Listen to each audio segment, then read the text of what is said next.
자, 오늘 새벽에 우리에게 주시는 하나님 말씀을 이제 받습니다. 자, 오늘은 잠언 14장 말씀을 이제 마무리하겠는데요. 맨 마지막 부분입니다. 30절에서 35절까지 말씀을 한 절씩 교독하여 받도록 하겠습니다. 30절 말씀 먼저 읽겠습니다. 평온한 마음은 육신의 생명이나 시기는 뼈를 썩게 하느니라. 가난한 사람을 학대하는 자는 그를 지으신 이를 멸시하는 자요, 궁핍한 사람을 불쌍히 여기는 자는 주를 공경하는 자니라. 32절 악인은 그의 환난에 엎드려져도 의인은 그의 죽음에도 소망이 있느니라.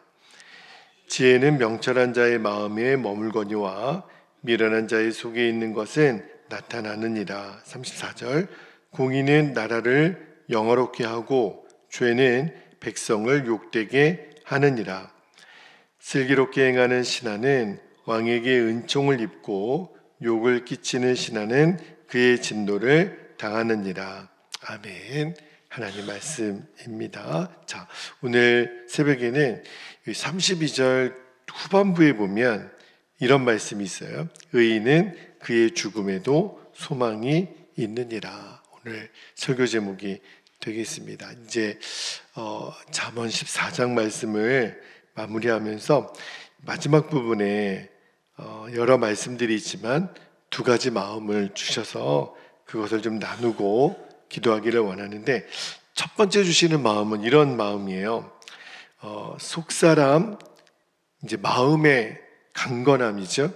그것이 겉사람 곧 육신의 건강을 좌우한다라는 말씀을 좀 나누겠습니다. 자, 30절 말씀을 다시 한번 볼게요. 30절에 보니까 평온한 마음은 보세요. 육신의 생명이나 시기는 뼈를 썩게 하느니라. 요 30절 말씀이 대표적으로 어떤 주제를 담고 있는 말씀이냐면, 내 마음의 상태가 어떠한에 따라서 내 육신의 건강에 절대적인 영향을 끼친다는 거예요. 자, 여기 보면 평온이라는 말이 있죠. 평온한 마음 그랬는데, 평온이라는 게 건강한, 건전한 그런 뜻이거든요.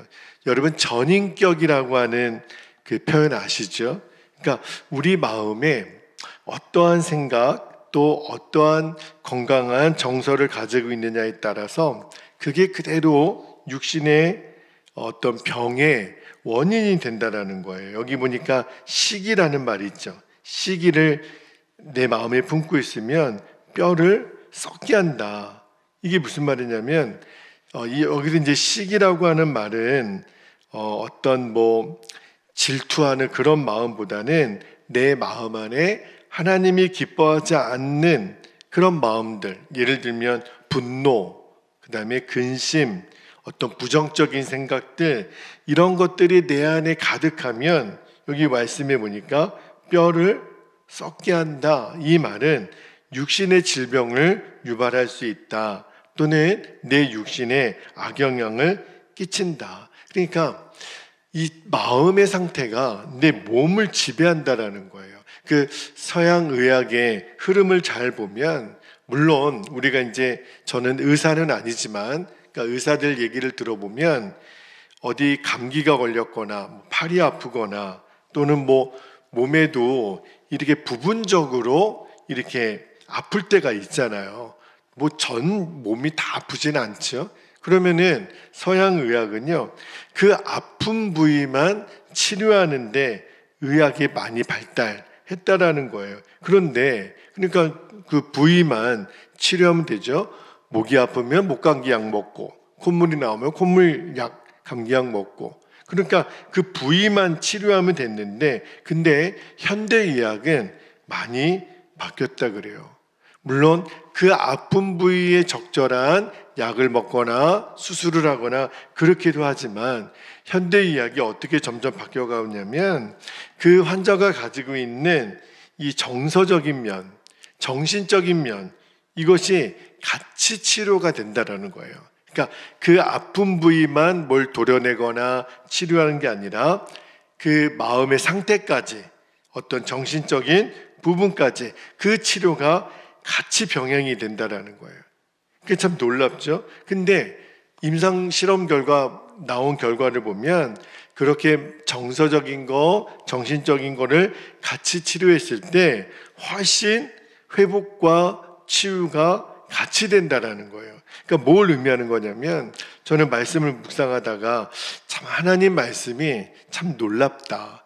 이 잠언만 해도 수천 년 전에 기록된 말씀이잖아요. 이미 하나님 말씀에는 이 마음의 상태, 또 마음이 얼마나 안정적이냐에 따라서 육신의 건강에 절대적인 영향을 끼친다라고 하는 것을 하나님 미리 말씀하고 계신 거예요. 물론 성경책이 의학서적하고는 비교할 수는 없죠. 그러나 우리가 정말 보다 더 육신도 강건하고 힘있게 살아가려면 성경이 말씀하시는 내 내면의 상태를 전인격적, 그러니까 내 마음이 하나님, 쉽게 말하면 하나님이 기뻐하시는 마음의 상태, 그러려면 내 안에 욕심이나 분노나 절망이나 시기나 어떤 나쁜 부정적인 생각들, 이런 것들이 계속 버려지면 그게 그대로 내 육신의 건강에 영향을 끼친다는 거죠. 그러니까 예수님도 복음서를 잘 보면 어떤 사람의 질병을 치유하기 전에 예수님이 그 사람의 마음의 질병을, 또 마음의 질병의 결정적인 그 원인이 되는 게 바로 죄거든요. 그러니까 예수님은 처음부터 그냥 밑도 끝도 없이 고쳐주신 게 아니라 그 죄를 명하여 죄를 떠나가게 하고, 그 죄를 제거하는 것은 그것이 우리의 마음에 갖고 있는 죄가 몸의 질병에도 영향을 끼친다라는 것을 예수님은 아셨던 거죠. 그렇죠? 그래서 여러분, 요한삼서 1장 2절에 보면 굉장히 중요한 말씀이 있어요. 자, 요한삼서 1장 2절에 사랑하는 자여, 내 영혼이 잘된 같이 내가 범사에 잘되고 강건하기를 내가 간구하노라. 이게 이제 치유 사역을 할 때 있어서 굉장히 중요한 말씀의 단서가 되는 것이 요한삼서 1장 2절에 여기 보면 내 영혼이 잘됨 같이, 이것이요, 어떤 번역서에는 이렇게 돼 있어요. 내 영혼이 건강한 만큼, 그렇게 돼 있어요. 그러니까 이 말씀이야말로 내 마음의 영적인 상태가 내 육신에 그대로 영향을 준다는 거예요. 내 영혼이 잘 되는 만큼 범사도 잘 되고 강건하기를. 그러니까 내 육신의 건강을 지배한다라는 거죠. 그러니까 저는 이 말씀이 저와 여러분에게 실제가 되기를 축복합니다. 우리가 이렇게 새벽에 더 자고 싶고 이런 시간에 나와서 말씀 받고 기도하는 이유가 있어요. 우리가 내 내면, 오늘 내 내면을, 내 영혼을 하나님의 말씀으로 가득 채우잖아요. 그 사람이 그대로 내 육신의 건강도 하나님 보장해 주신다는 게, 물론 어떤 영적으로 충만해도 건강을 잃어버릴 수는 있죠. 그러나 정말 이 말씀이 저는 그대로 우리에게 이루어지기를, 주님, 내 영혼이 잘된 만큼, 건강한 만큼 내 육신의 질병 또한 떠나가게 되는 은혜가 저와 여러분에게 있기를. 왜냐하면 이거는 하나님의 말씀이기 때문에. 그래서 내 마음에 하나님이 기뻐하지 않는 생각들이 있어요. 아까도 말씀드렸지만 분노, 시기, 근심, 질투, 어떤 음란한 것들, 이런 것들이 내 마음에 있는 것을 방치해서는 안 된다라는 것을 우리가 꼭 기억할 수 있기를 주님의 이름으로 축복합니다. 자, 두 번째 주시는 마음을 좀 나눌게요. 두 번째 주시는 마음은 잠언을 나누면서 여러 번 나눴던 마음이긴 한데, 자, 신령한 지혜를 따라 사는 성도는요, 오늘 말씀해 보니까 죽음의 고통, 죽음과 패배로부터 온전히 자유할 수 있다라는 말씀을 좀 나눌게요. 자, 오늘 말씀 중에 32절을 좀 주목해 보고 싶은데, 32절에 보면 재밌는 표현이 나와요. 악인은 그의 환난에 엎드려져도 의인은 그의 죽음에도 소망이 있느니라. 잠언이 제일 많이 쓰는 문법 중에 하나가 대조법이거든요. 자, 여기 보면 한 절에도 두 가지 대조가 돼 있어요. 악인하고 의인, 그 다음에 엎드려지는 것과 소망, 이렇게 이제 대조가 되어 있죠. 자, 여기 엎드려지다라고 하는 표현, 여기 환난에 엎드려지다 할 때 엎드려지다라는 거는 쫓겨나다, 추방되다, 그런 의미가 있는데, 근데 이 환난은요, 뒷부분에 나오는 죽음하고 비교해 보면 어떤 게 더 센가요? 죽음이 훨씬 세죠. 그러니까 죽음의 고통에 비하면 환난은 비교적 작은 고난과 환난을 의미하는 건데, 잘 보세요. 그런데 여기 보니까 악인은 죽음보다는 좀 강도가 낮은 환난에도 넘어진다는 거예요. 엎드려진다는 거예요. 망하게 된다는 거예요. 그런데 반대로 의인은요, 죽음은 인간이 당할 수 있는 최고의 고난이잖아요. 그런 어떤 최대한 위기 앞에서도 오히려 뭘 갖냐면 소망이 있다는 거예요. 그거를 지금 말하는 거예요. 저는 이 말씀에서 어떤 은혜를 받았냐면, 아, 그래, 내가 인생을 살아가는 중요한 열쇠가 있다면, 내가 성공하고 망하고 내가 모든 흥망승쇠의 원인은요, 내가 내 앞에 놓여져 있는 세상적인 조건이나 환경에 의해 결정되는 게 아니라는 거예요. 여러분, 그 대표적인 증인이 욥기에 나오는 욥이죠. 우리는 흔히 생각했을 때, 야, 센 고난이 오거나 어떤 정말 갑자기 뭐 죽을 병에 걸리거나 뭐 사고가 나거나 또는 뭐 갑자기 모든 것을 잃어버리게 되는 그런 파산 신고를 당하게 되거나 부도를 맞게 되거나 그러면 그 사람은 망할 거야. 그 사람은 회복의 가능성이 없을 거야. 그러나 욥은 그렇게 말하지 않잖아요. 여러분, 이 세상에 욥처럼 그 고난의 종합 선물 세트가 한꺼번에 찾아온 사람은 없어요. 욥이 당했던 고난 중에 한 가지만 우리에게 임해도 그거를 견뎌낼 수 있는 사람 거의 없습니다. 근데 욥은요, 그가 인간이 당할 수 있는 모든 고난이 한꺼번에 오잖아요. 많은 사람들이, 심지어는요, 사탄도 하나님께 뭐라고 참소를 했냐면, 보십시오, 욥이 저 고난을 당하게 되면 하나님을 저주할 거라고. 그가 하나님을 찬양하는 것은 지금 먹고 살만하니까, 남들이 보기에 그럴듯하게 사니까 하나님 찬양하는 거지, 그에게 고난이 오면 그는 자기 입술로 하나님을 저주하고 망하게 될 거라고. 그게 사탄의 생각이었고, 오늘날 많은 사람들이 갖고 있는 세상적인 의식이죠. 환경이 변하면 그는 달라질 거라고. 그러나 사탄의 생각은요, 보기 좋게 실패로 끝났어요. 그 욥의 고난이 궁극적으로 나중에 어디까지 이어지는 거죠? 예수님의 십자가 고난까지 이어지는 거예요. 마귀는요, 사탄은 예수님이 십자가에서 죽으면 그것으로 자기가 승리할 줄 알았던 거예요. 하나님이 예수님의 십자가의 그 죽음을 끝까지 비밀로 감춰두신 거예요. 비록 그 뱀의 후손은 그 여인의 후손의 발꿈치밖에 상하게 못했죠.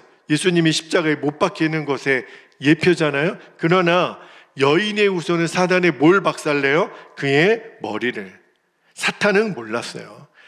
그 고난을 주면, 욥에게 엄청난 고난이 오면 그는 완전히 망하게 될 거다. 근데 아니더라고요.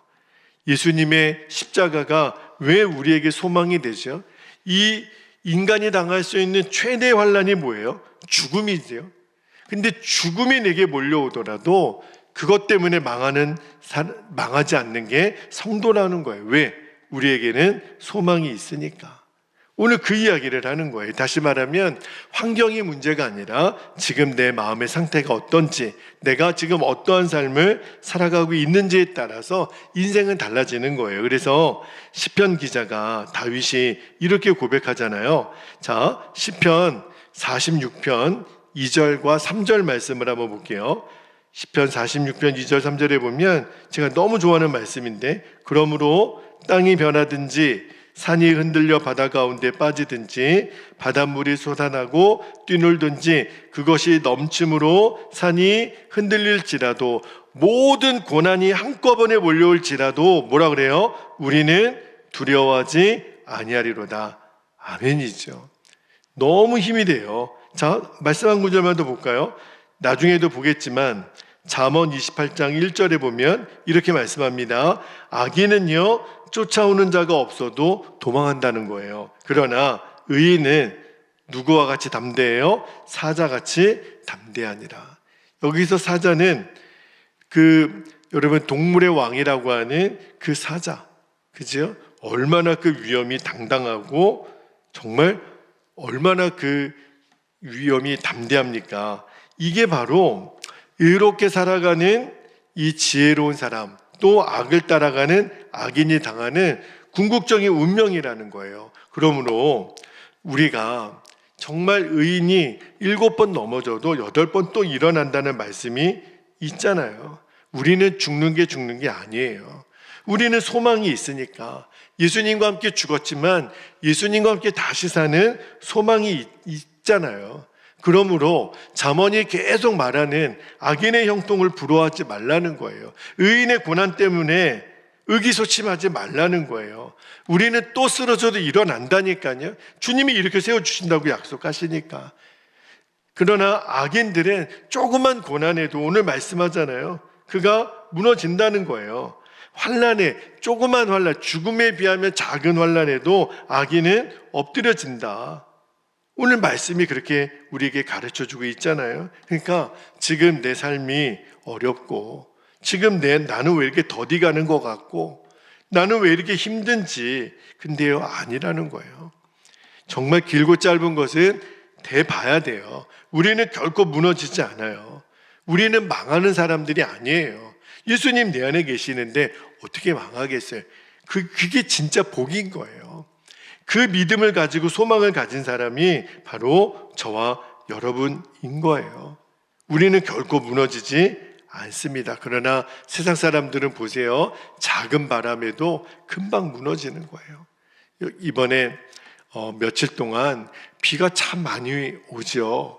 그래서 이게 뉴스를 보니까 그렇게 부실하게 쌓여져 있는 어떤 옹벽이 무너지고 그 도로가 꺼지고 그러니까 이 작은 고난을 결국은요 시험이 오면 견뎌내지를 못하는 거예요. 근데 우리는 내 안에 소망의 이유가 되시는 예수님이 있는 사람은 오늘 첫 번째 기도 제목과 두 번째 기도 제목이 연결이 돼요. 내 마음이 강한 사람, 내 마음이 예수님으로 충만한 사람은요 무너지지 않아요. 뭐의 위험에도요 죽음의 위험에도. 그렇구나. 하나님의 자녀에게 주시는 권세가 이만큼 놀랍다고 하는 것을. 그러니까 우리는 사자와 같이 담대하게 사는 거예요. 오늘도 어떤 세상의 권세 앞에서도 눈 하나 깜짝하지 않고 오늘 여러분이 강하고 담대하게 승리하는 예수 그리스도의 군사가 되시기를 주님의 이름으로 축복합니다. 자, 이제 기도하겠습니다. 두 가지 주신 마음을 이제 기도 제목으로 우리가 붙들겠는데 첫 번째 기도 제목은요. 영혼이 먼저 강건한 거예요. 우선순위는 영혼이 먼저 강건하여 범사가 잘 되고 강건함의 복을 충만히 누리게 하옵소서. 그렇게 기도할 수 있기를 원하고 두 번째는요. 하나님의 지혜를 따라 사는 성도에게는요. 이 죽음의 고통, 어떤 실패, 낭망, 낙심으로부터 우리는 완전히 무너지는 자가 아니에요. 우리는 소망의 이유가 되시는 예수님이 내 안에 계시기 때문에 그 자유함을 사자와 같이 담대함을 저와 여러분이 오늘 하루도 어떤 상황 앞에서도 우리는 무너지지 않습니다. 그 예수님으로 인하여 주시는 담대함이 저와 여러분에게 충만하시기를 이 시간 우리 주님의 이름을 간절히 부르짖고 통성으로 기도하겠습니다. 주여